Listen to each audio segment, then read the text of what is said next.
there, clodhoppers. Today I wanted to give y'all a little project update on the plants that are in the kitchen. As you see, our tree collard is still growing well. I've kind of tried to top it off a little bit up here. I probably need to do some more, maybe even cutting back at some of the main branch just to force it to bush out more lower. Otherwise it'll keep going up, which isn't necessarily bad. But to keep it in the space where there's light, I'd prefer to have it a little lower. Plus, whenever it's finally time to take it outside, it'll make hardening off easier and the plant will be less susceptible to the wind if it's lower and more compact as opposed to being tall and leggy. At least until it gets used to the conditions outside and the wind that's out there. Because, you know, there's no wind in the kitchen. Also, these are the romaine leaf heads that were just from the supermarket, and whenever we made our salads, I took the bottom pieces that I just kind of broke off and stuck them in the dirt just to see if they would work. I have tried in the past putting them in a little shallow dish of water, but to be honest, I tend to get lazy. Like, I have good intentions and, oh yeah, I'll change the water every other day. That's no biggie. But then a week later, I realized, oh, I haven't changed that water. So by sticking it in the dirt, I figured that would kind of buy me a little more time because it won't be in stagnant water. It'll be hopefully encouraging these broken off pieces, because they're really not cuttings, these broken off pieces to generate some roots to reach down into the soil. At least that was my thinking. Thus far, they look fairly happy. So we'll see how that goes.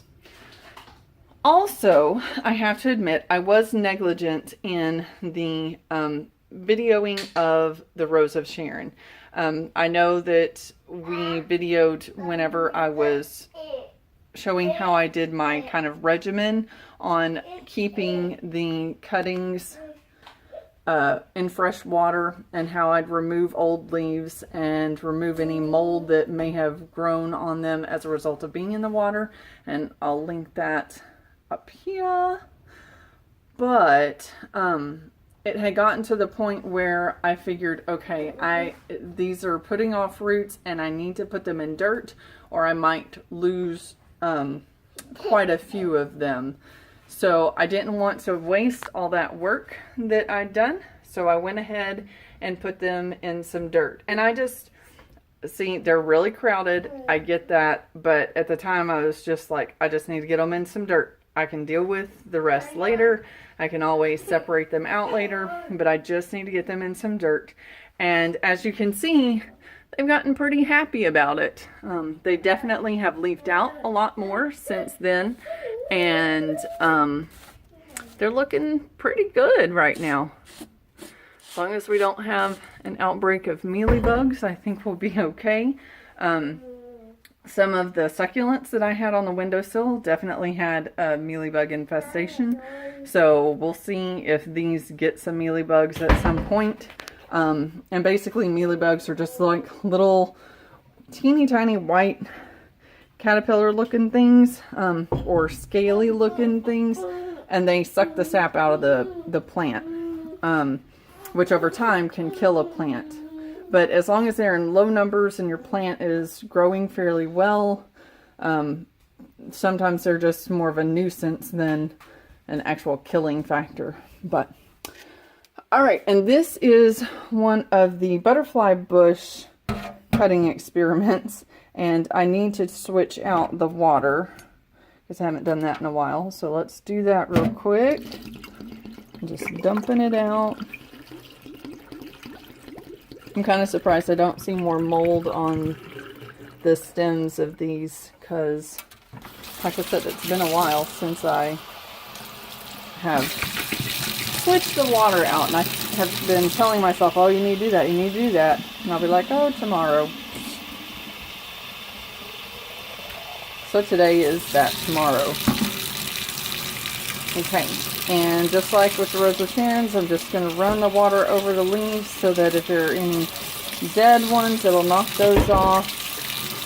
And then I'm going to put it on the sprayer so that if there's any mold on the stems, it'll knock it off. Because I don't want anoxic conditions in there, and I don't want mold overgrowth. So it's kind of interesting because these have leafed out, but as far I don't see any roots. So I will continue to try until either roots form or all the growth on top dies back.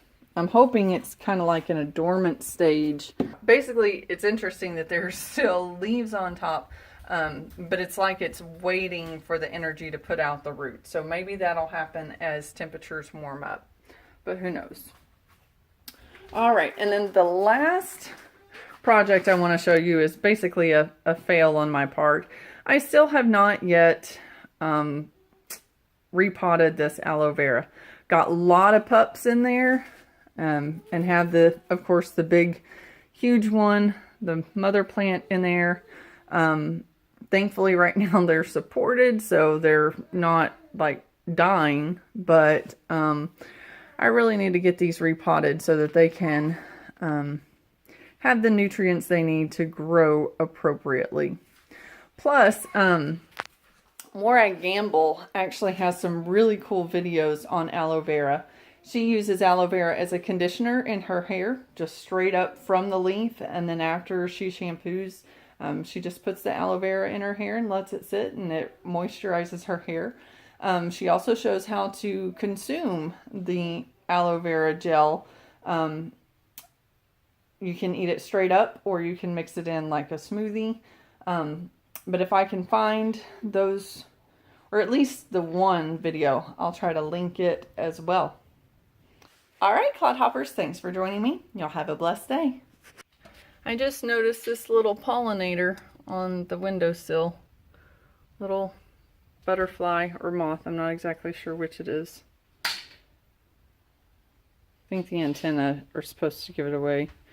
Looks like a butterfly to me. Anyway, I wanted to bring this up because Doug and Stacy recently did a video on a field trip Friday, and they visited a butterfly habitat and pollinator habitat. So that's a really cool video that tells you about the different pollinators for your garden or your yard or your homestead, and anyone can help bring pollinators, whether you're in an apartment or on a large estate. So I will link that video right up there. I hope you check it out.